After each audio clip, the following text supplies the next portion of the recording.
ማለዳ የመጣ ስታነቃኝ እንደምን አደራችሁ ክቡራትና ክቡራን የምፅዓቱ አዋጅ ነጋሪ አገልግሎት አድማጮቻችን፣ ሰላም ለእናንተ ይሁን። የማለዳ ቁርሳችንን አሁን ጀምረናል። አዘጋጅ እና አቅራቢ ፓስተር አለማየሁ ነሞ። መልካም ጊዜ ሆነላችሁ። ከሕይወት ምንጭ ውሃ ስታረካኝ ሰላም ጤና ይስጥልን። እንደምን አደራችሁ። ይህ በምፅዓቱ አዋጅ ነጋሪ አገልግሎት እየተዘጋጀ የሚቀርብ የማለዳ ቁርስ ፕሮግራማችን ነው።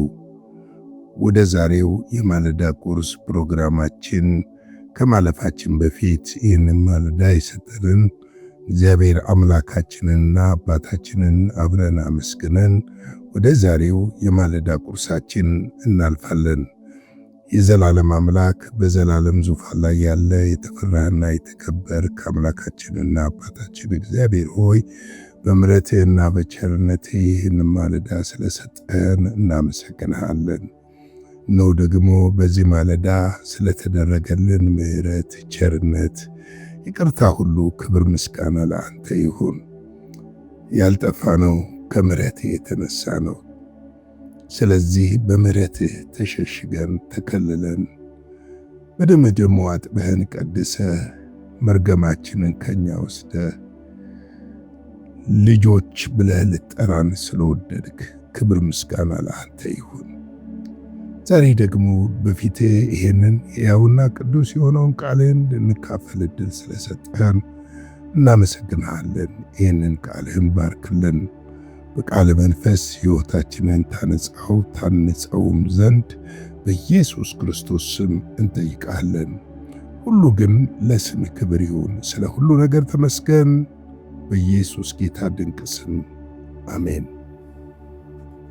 እንግዲህ እየተመለከትን ያለነው የአንደኛ ጴጥሮስ መልእክትን ምዕራፍ 1 ነው እየተመለከትን ያለነው። በትናንትናው ዕለት ቁጥር 8 እና 9 ተመልክተን ነበረ። እርሱንም ስታዩት ትወዱታላችሁ። አሁን ምንም ባታዩት በእርሱ አምናችሁ የእምነታችሁ ፍጻሜ እርሱ የነፍሳችሁ መዳን እየተቀበላችሁ በማይናገር ክብር በሞላበት ሐሴት ደስ ይላችኋል እያለ ጳውሎስ ይናገራል። እንግዲህ ክርስቶስን እናየዋለን፣ እውነት ነው ደግሞ እናየዋለን። አሁንም ደግሞ ሰዓቱ እንደደረሰ እናውቃለን። ምክንያቱም የተጠራ ነው የዘላለም ሕይወት ልንወርስ ስለሆነ ከእርሱ ጋርም ደግሞ ለዘላለም እንድንኖር ስለሆነ እሱ ደግሞ በጉ ብርሃናችን ሆኖ በመካከላችን ስለሚሆን ሁልጊዜም እሱን እናየዋለን። ለዛ ነው እግዚአብሔር አምላክ ልጁን ልኮ ልጁን በእኛ ፈንታ ሞትን የጽዋ እንዲቀምስ በመስቀል እንዲሰቀል እንዲሞት ከሞት እንዲነሳ ያደረገው ለኛ ነው። ያ ዋጋ የተከፈለው ለኔና ለናንተ ስለሆነ የዋጋው ውጤቶች ነን፣ የደሙ ውጤቶች ስለሆነን ደግሞ እናየዋለን፣ በክብር ደግሞ እናየዋለን። እውነት ነው። ምንም ባታዩ አሁን ላይ ማለቱ ነው በእርሱ አምናችሁ የእምነታችሁ ፍጻሜ እርሱም የነፍሳችሁን መዳን እየተቀበላችሁ ይላል። እንግዲህ የነፍሳችንን መዳን የተቀበልነው በእምነት ነው። በሚታይ ነገር ተመልክተን አይደለም። የተደረገልንን አምነን መዳናችንን ተቀበለናል። ለዘላለም መዳናችን ደግሞ በክርስቶስ ኢየሱስ ተፈጽሞልናል። ያንን የተፈጸመልንን መዳን ደግሞ ተቀብለናል እና ይህንን የተቀበልነው ደግሞ በማይናገር ክብር በሞላበት ሐሴትና ደስ ይላችኋል ይላል። እውነት ነው። ከክርስቶስ ውጭ የሚያስደስት ነገር የለም። በተለይም ደግሞ በዓለማችን ላይ አሁን የምንመለከታቸው ነገሮች የሚያስደስቱ ሳይሆን ይበልጥ ልብን የሚያሳዝኑ ነገሮች ናቸው። ምክንያቱም ደስታችን በነገሮች ውስጥ እንዳይወተፍ መጠንቀቅ አለብን። ምክንያቱም ደስታችን ክርስቶስ ኢየሱስ እንደሆነ በደንብ ልናውቅ ያስፈልጋል። መጽሐፍም የሚለው በጌታ ደስ ይበላችሁ፣ ደግሜ እላለሁ ደስ ይበላችሁ ተብሎ ስለተጻፈ ሐሴት የምናደርገው በምድራዊ ነገሮች አይደሉም፣ በክርስቶስ ኢየሱስ በተደረገልን ዘላለማዊ ነገሮች ላይ ልባችንን ልንጥልና በዛ ሐሴት ልናረግ ደስ ልንሰኝ ይህንንም ደግሞ ልንለማመድ ያስፈልጋል። አለበለዚያ ግን በምድር ላይ የምንመለከት ከሆነ ድንገት አንድ ቀን ሰደንሊ ኢየሱስ ሲመጣ እዚሁ ምድር ላይ እንዳንገኝ እፈራለሁ።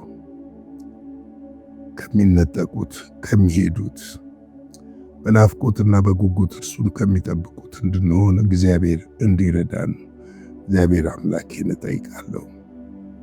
እርሱ ይርዳን። ስለዚህ ይህንን በማስተዋል እንድናደርግ ነው የምጠይቃችሁ።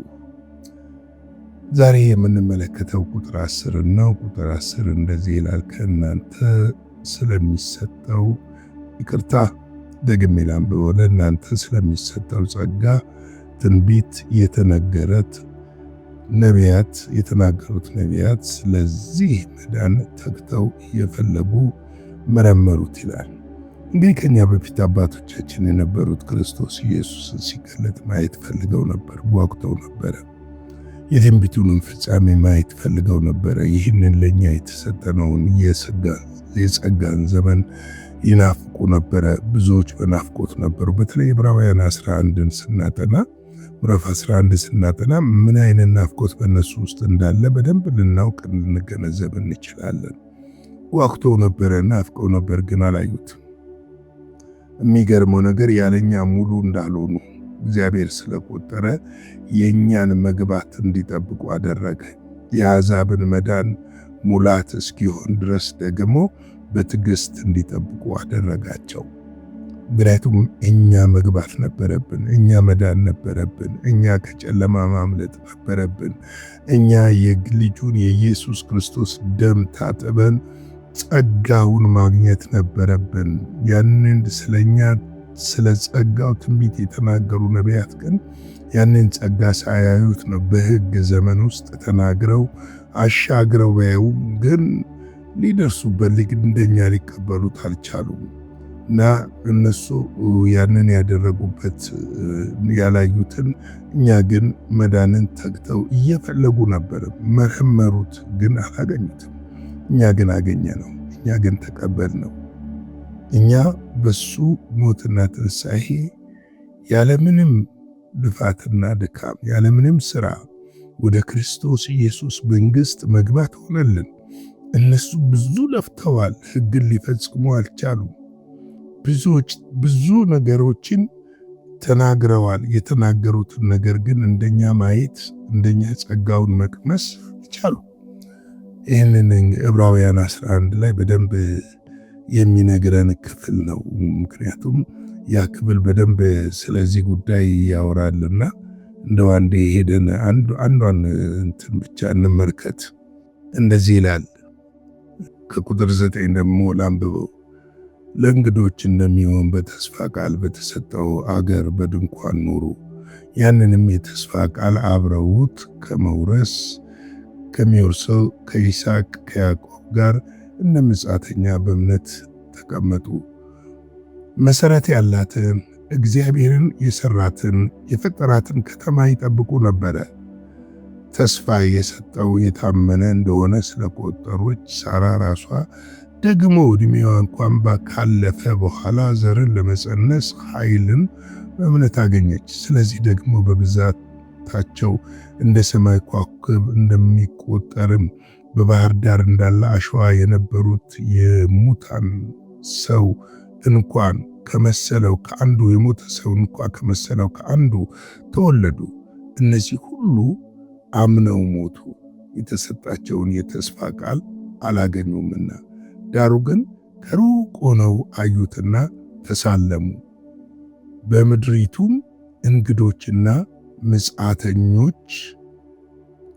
ምጻተኞች እንደሆኑ ታመኑ። እንዲህ የሚሉት ለእነርሱ የሚሆነው አገር እንዲፈልጉ ያመለክታልና ይላል። እንግዲህ እነሱ ሊያዩት ፈልገው ነበር፣ ሊመለከቱት ጓግተው ነበረ። ነገር ግን ሊያዩት አልቻሉም። ነገር ግን ሊመለከቱት አልቻሉም። ምጻተኞች ሆኑ ይላል። እኛ የምንፈልገው እኛ ያየነውን ይህን የጸጋ መዳንና የተሰጠውን የተስፋ ቃል ያለኛ ሙላት ያለኛ መግባት እንዳይሆን ስላደረገው እግዚአብሔር ያለኛ መግባት እንዳያዩት አድርጓቸዋል። ስለዚህ ነው ይህንን ነገር በጥብቅ መረዳት መቻል አለብን። የተደረገልንን ነገር በደንብ ማወቅ አለብን የምልበትም ዋና ምክንያት ይሄ ነው። ብዙዎች ባለማወቅ ምክንያት ተሰናክለው ከመንገድ ቀርተዋልና ነው። ወገኖቼ የተሰጠን ተስፋ ዘላለማዊ ተስፋ ነው። የማያልፍ ተስፋ ነው። አዳፋት የሌለበትም ነውር የሌለበትም ንጹህ የሆነ ተስፋ ነው። የተባረከ ተስፋ ነው። ያንን ተስፋ እንወርስ ዘንድ በጸጋ አምነን ድነናል። ሃሌሉያ። እንደ ጴጥሮስ 1:13 ላይ ምን ይላል? ስለዚህ የልቦናችሁ ወገብ ታጥቃችሁ በመጠን ኖራችሁ ኢየሱስ ክርስቶስ ሲገለጥ የምታገኙትን የጸጋ ፍጻሜያችሁ ተስፋ አድርጉ ይላል። ሌላ ደግሞ ክብር አለ ሲገለጥ። ሌላ የምናየው ክብር አለ ክርስቶስ የሚሰጠን። በመጠን እንድንኖር ግን ያስፈልጋል። ወገቦቻችንን ሸፈጥ አድርገን ልንታጠቅ ያስፈልጋል።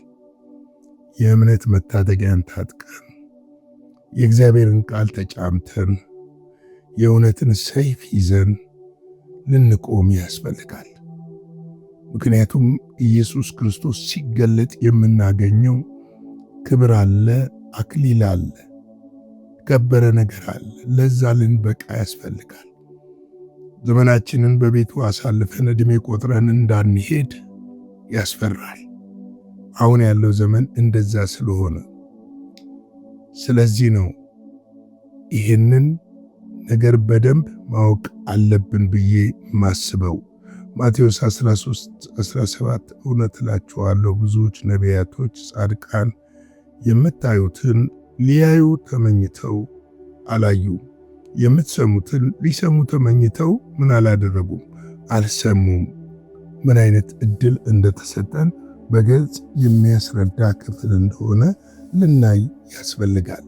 እንግዲህ ወገኖቼ ለከበረ ነገር የተጠራ የከበረውን ነገር ይጠብቃል። በምናምንቴና በትንንሽ ነገር በምድር ተጠላልፎ መውደቅም አይፈልግም። ምድር ዓለም በራሷ ፈተና ነች። ማለፍ የምንችለው ግን እግዚአብሔር ቃል ላይ ስንጣበቅና ስንጸልይ ነው፣ ስንጋደል ነው። መጋደላችን ከስጋና ከደም ጋር አይደለም፣ በዚህ ዓለም ካሉ ከክፋት መናፍስት ሰራዊት ጋር እንደሆነ ልናውቅ ልንረዳ ያስፈልጋል። እንግዲህ ለዛሬ ይህንን ብያለሁ። ላይክ፣ ሼር፣ ሰብስክራይብ እያደረግን ለብዙዎች እናጋራ። አጭር ጸሎትን ጸልይና የዛሬውን የማለዳ ቁርሳችንን በዚህ እናብቃ። በሰማይና በምድር የተፈራህ የዘላለም አምላክ እግዚአብሔር ሆይ ስለዚህ ማለዳ ስለ ምሕረትህና ስለ ቸርነትህ ሁሉ እናመሰግንሃለን። ክብርን እንሰጥሃለን። አምልኮን፣ ውዳሴን እንሰጥሃለን። አንተ ታላቅና ኃያል ብርቱ አምላክ ነህ። በዘመናት መካከል ሁሉ የረዳህን የደገፍከን፣ ቀን ጉልበት ብርታት የሆንከን አንተ ነህ። ተመስገን። ጌታ እግዚአብሔር ሆይ ኑ በዚህ ሰዓት የታመሙ በኢየሱስ ክርስቶስ ስም ይፈወሱ። ስለ እነሱ የቆሰለው እጅህ እንዲዳስሳቸው ጸልያለሁ። ልባቸው የተሰበረ እግዚአብሔር ሆይ በሰው ምክንያት ቢሆን በምን ምክንያት በኢየሱስ ክርስቶስ ስም ያ መልካሙ ዘይት ልባቸውን እንዲጠግነው በኢየሱስ ስም ጠይቃለሁ። ሁሉን ለአንተ ክብር እሰጣለሁ። ቀኑን ሁሉ ባርክልን፣ ከክፉ ጠብቀን፣ በደም ሸፍነን፣ በኢየሱስ ጌታ ድንቅ ስም አሜን።